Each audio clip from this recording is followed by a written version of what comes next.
Myself A. Usharani, Assistant Professor of EC Department, Vignan's Institute of Information Technology. Okay, going to deliver a lecture on memory systems, which is the topic under computer architecture and organization. Okay, the memory system is the main part of computer.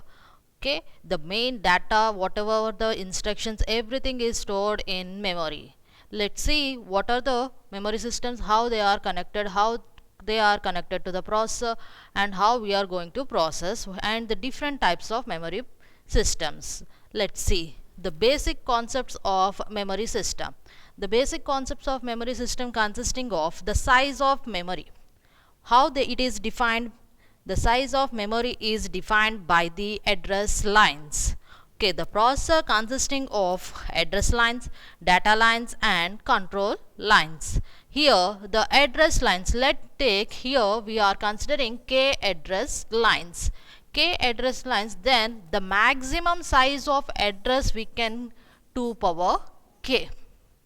The maximum size of memory is 2 power k, that is it can address 2 power k memory locations with the k bits. Okay, next, as we are know that here the data is represented in terms of digital, so it is either 0 or 1. So if they have a k bits, we can form 2 power k combinations, that is it can identify 2 power k memory locations, that is it can address 2 power k locations. And the main thing is each location can occupy a byte of data. Generally a byte of data, here we are considering n bits. The data bits we are considering as n bits, that is each memory location has n bits. We have to represent, generally we are considering n is equals to 8 bits, that is byte addressable. Okay, the common structure, common approach is nothing but always the memory we are representing in terms of byte addressable. That is why the size is represented 4 KB, 1 GB, 2 GB. The B indicates byte. The next thing is control lines. Control lines means here the memory is connected to the processor, and how it processes, what the functions we are processing with the memory. That is nothing but read and write. Okay, as the memory consisting of data or instructions, so the processor has to take the instructions from the memory. At the same time, the processor has to save the instructions in the memory. Okay, similarly the data also, that is here the processor is reading or writing the data to the memory. Now MFC is nothing but memory function completed. That is whatever the processor doing the function, whatever, whether it is read function or write function. Okay, generally the write function is the data is available within the processor, so it is directly write to the memory.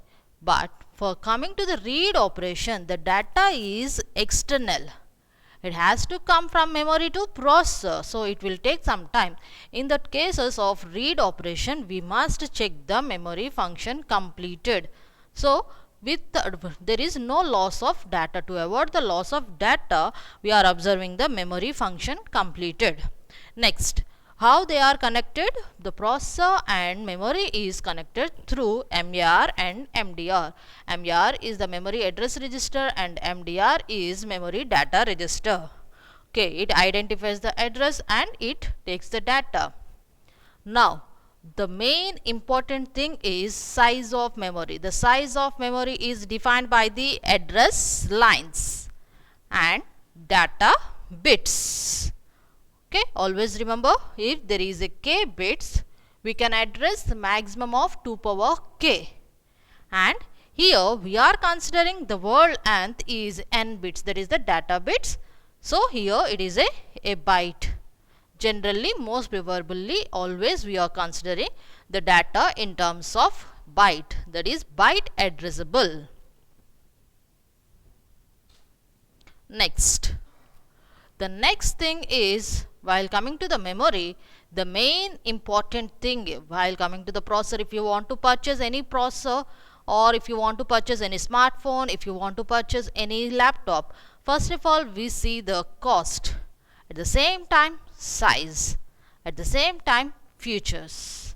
Okay, so all those are, if you want to choose any memory, any processor, it depends on the speed of the memory. The speed of the memory is nothing but how we can access the processor, how access the memory.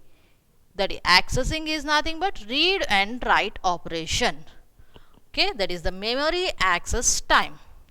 How much time it will take to read the data, how much time it will take to write the data. At the same time, memory cycle times. Cycling time is nothing but if you go for synchronous, how it will synchronize with the clock period. How much it has.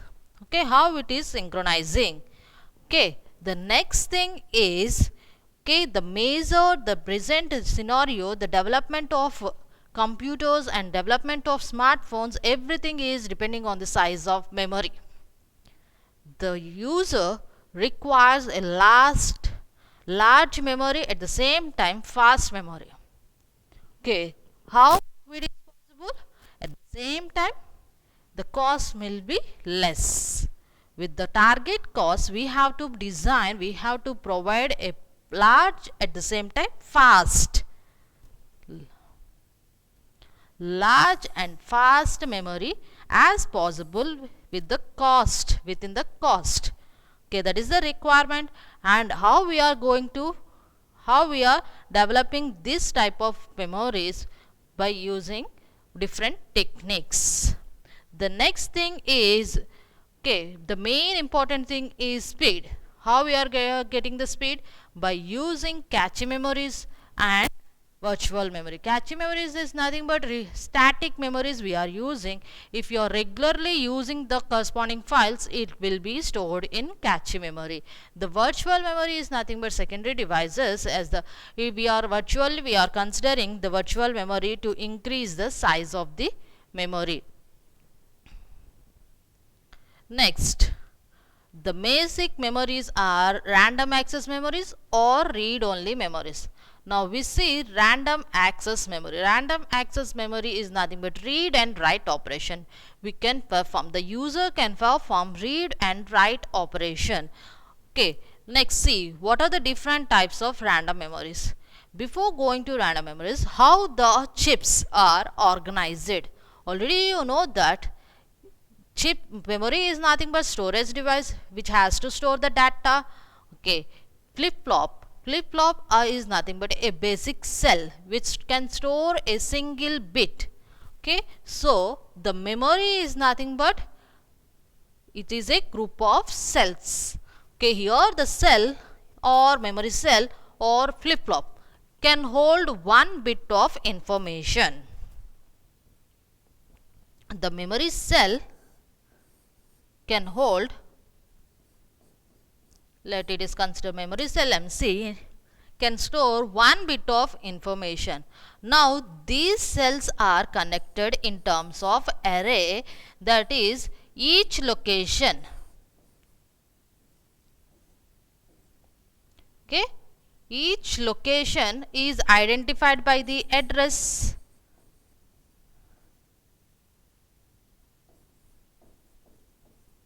Okay, identified by the address. Now let us say it is nothing but one location is identified, that is one word is identified. That word consisting of how many bits? That depends on the number of cells connected in that word line or connected in that address line. Okay, if it is connected 4,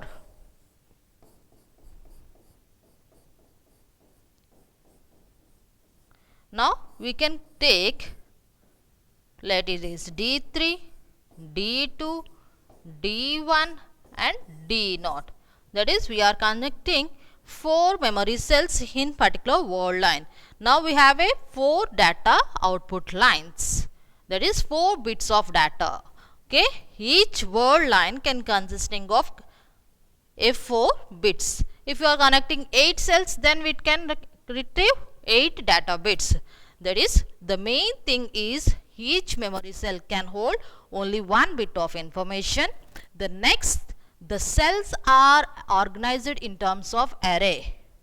Okay, that is it is array are arranged in terms of word lines. Okay, word line is nothing but it is identified by the address lines. Okay, here the word lines we are calling as all the cells of a row. Each row is connected to a common line. That line is we are calling as word line, which is identified by the address. Next, the corresponding cell output is nothing but data.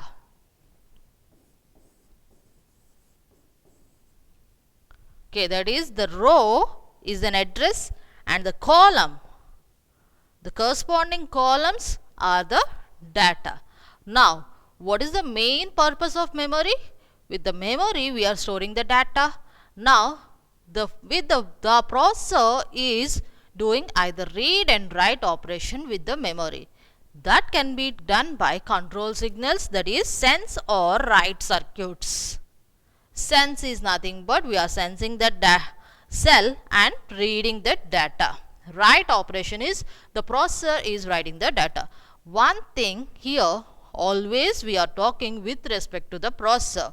That is, the processor is reading the data from the memory and the processor is writing the data to the memory. Okay, always remember we are talking with respect to the processor, the read and write operations. Okay. The main important thing here is one cell can store only one bit of data and the cells are arranged in terms of rows. The rows is nothing but word lines and the word line is identified by the address bits. That is the disk corresponding location, and each column is a data bit and the corresponding columns is nothing but connected to the data lines, and that can be read or write.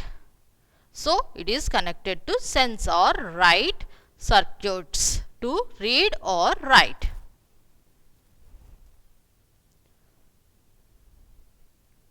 The next, the same thing here we are representing in terms of diagrammatic. It is this 16 by 8.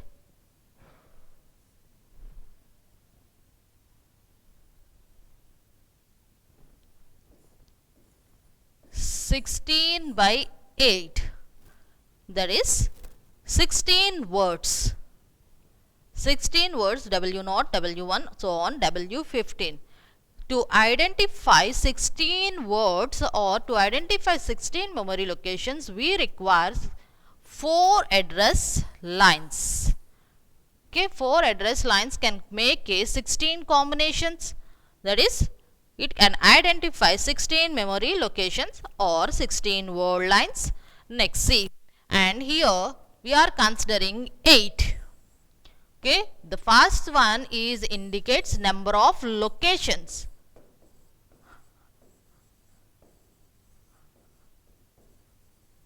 And the 8 indicates data.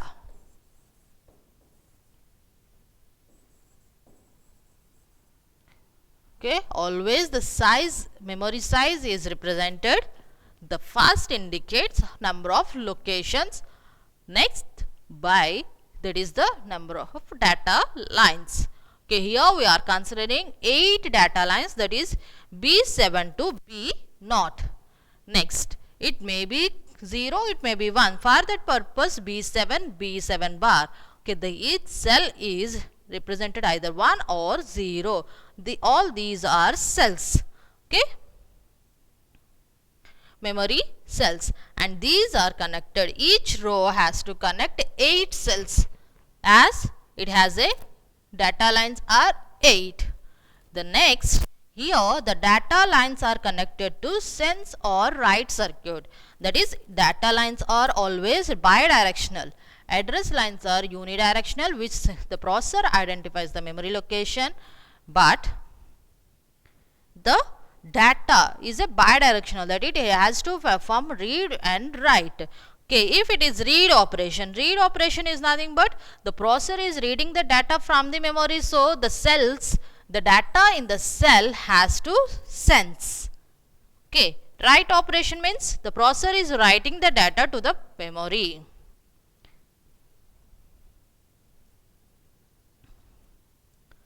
Next, 16 by 8 is nothing but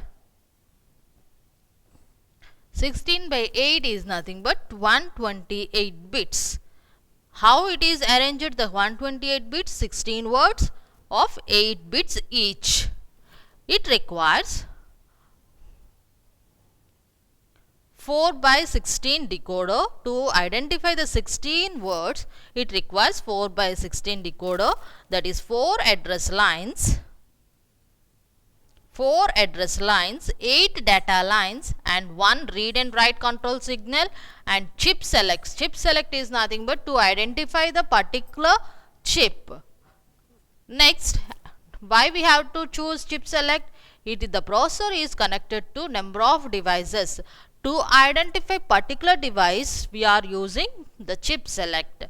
The next, VCC and ground, totally it requires 16 external connections. Next, okay, now consider 1K memory. 1K memory is nothing but 1024 cells. How it can connected? 128 by 8, that is 128 words or 128 memory locations, and each location can occupy 8 bits of data, that is a byte of data.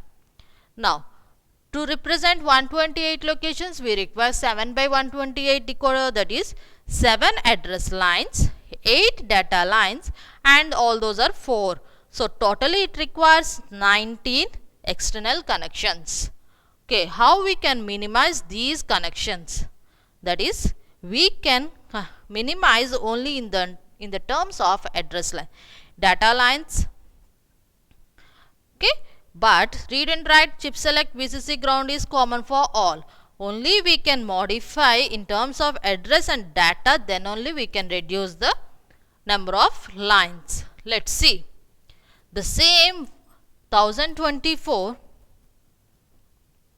the same 1K memory can be organized as 128 by 8 or 1K by 1.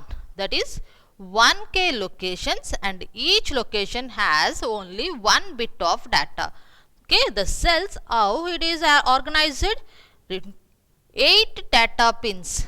Now it is represented with only 1 data bit, but the address lines here 7 address lines. Now we are considering 10 address lines to minimize the number of connections. Okay, from 19 to we are getting 15. 4 can be reduced if you are considering this type of architecture. That is, here the cells are arranged as 10 address lines, and again the 10 address lines, how we are organized? 5 for row address and 5 for column address. Okay, previously the cells are arranged, these are words and these are data. The columns are data. Now, how we are arranging the cells? As previously we are considering 128 by 8. Now we are considering the rows as 1K.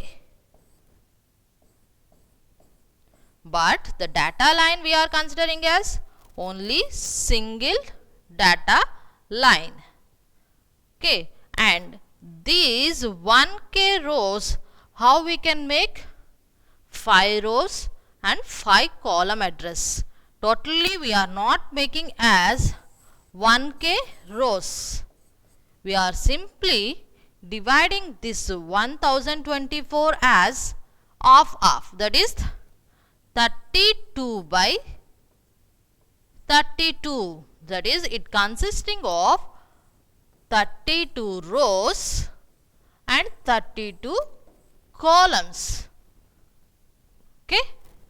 Now here there is a cell, and that cell is connected to only single data line, and here there is a cell, and that cell is connected to single data line. If you want to identify particular location, here we are giving the row address, at the same time column address. Let's see the architecture of this type of structure. This is the internal organization of memory chip with reducing the number of external connections. Okay, now here we are connecting 10 bit addresses as 5 bits for rows and 5 bits for column, and each identifies 5-bit decoder is nothing but it can 5 by 32, that is it can identify 32 rows. It can identify 32 rows. The next thing here we are using 1024 by 1, and 1024 is we are making as 32 by 32, that is nothing but 32 rows and 32 columns. That cell, the row is connected to decoder, the row is connected to decoder, and the column is connected to multiplexer. Okay, got it? It is organized as 32 by 32 array, and 32 by 32 array we are considering only one data line. So if you want to identify particular cell, the row is identified by connecting decoder, it is identified, and by the column is identified by the multiplexer. Here the multiplexer we are using 32 by 1. This 32 is identified by decoder and this 32 is identified by the multiplexer. Now the cell is connected to the output line of the multiplexer. Okay.